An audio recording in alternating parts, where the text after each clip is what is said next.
going on the YouTube? This is SEL0320 representing JVS. So I'm back here again for another review for Gotham. This is the third season, 5th episode. Mad City, Anything for You. I actually really like this episode for different reasons. I thought there was some moments where I was kind of like, yeah, what are they doing here? You know, this is too cliche, this is too predictable, you know, but Edward has a way of just wheeling his way into the dynamics of twists and turns, and dude, the guy that plays Edward Nygma does such a really good job. I mean, just as much so as Robin Lord Taylor as Penguin. Penguin is like, you know, he's all decorated, everybody's painting him as this interestingly good mayor, which he's better than the old mayor they had, but it was like he's trying to, you know, make his mother proud, make his dad proud. And, you know, Nygma's really trying to back him up, you know, and Butch is just, he's PO'd about the whole entire thing of, like, him choosing Edward over that, you know, and it comes back to bite Butch in the back later on, but it's just interesting to see the Red Hood gang makes a return in this one. There's interesting dynamics going on with Gordon, with Mrs. Vale, and then with Lee Tompkins.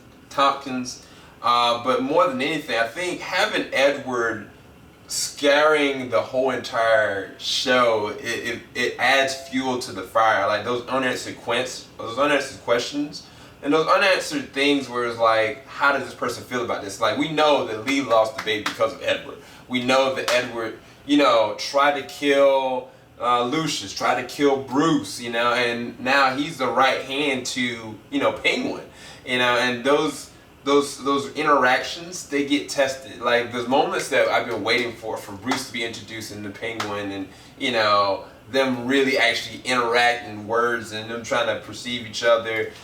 Butch really kind of going at, you know, Edward. Even like we got an awesome moment with freaking Bruce and Gordon. I'm not even talking about Bruce and Selena. Bruce and Gordon, like them being together and talking, you know, it's interesting to see. You know, David, now he's pretty tall. Like, he's just as tall as Gordon, if not a little bit taller. You know, and you get to see his actual growth as an actor and as the actual character of being Bruce Wayne, you know. And I thought that their interaction was, like, progressing, moving forward, and Bruce helping Gordon as much as Gordon helping Bruce. And I think I want to see them more together. That was one of the things I loved about the first season, their interactions together.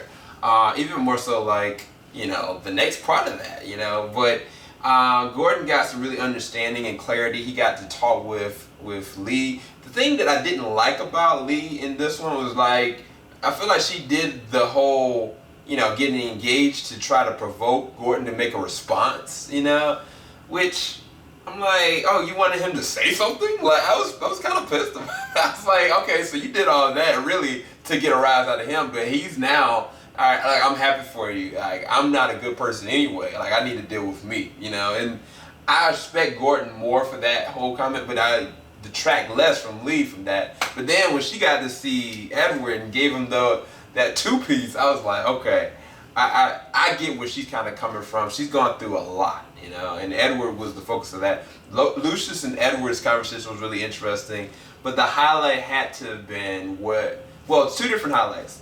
I'll talk about the last one for my favorite for last. The first one I'll say with Butch and the way that Edward manipulated him into all that. That was beautiful. I don't know where Penguin and Edward's relationship are gonna go. It's really some interesting.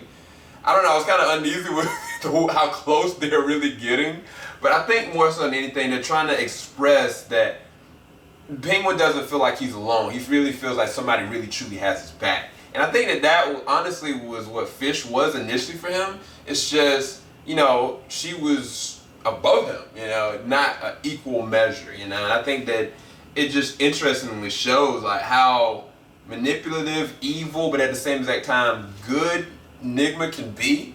And he's a riddle in and of himself, but he's very dangerous, very volatile. And it's really interesting that interaction, especially what happened with Butch, you know. But the last one was definitely Selena and Bruce on the rooftop interacting. I just loved it. I was like, you go, Bruce, that's right. You do that. But then I looked at Selena, it's like, you know, you're Catwoman. You did that right.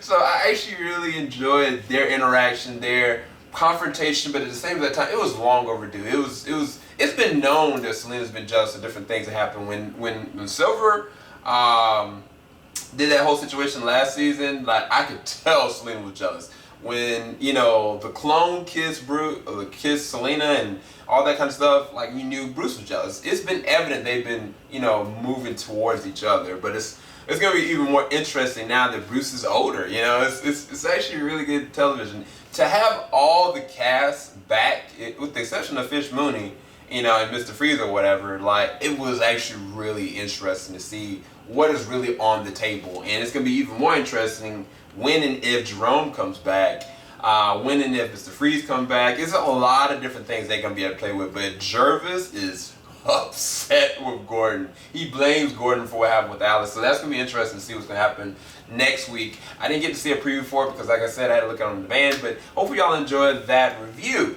for episode 5, Gotham season 3. Keep it locked. JVS, we ain't gonna stop. Y'all have a blessed one. Peace.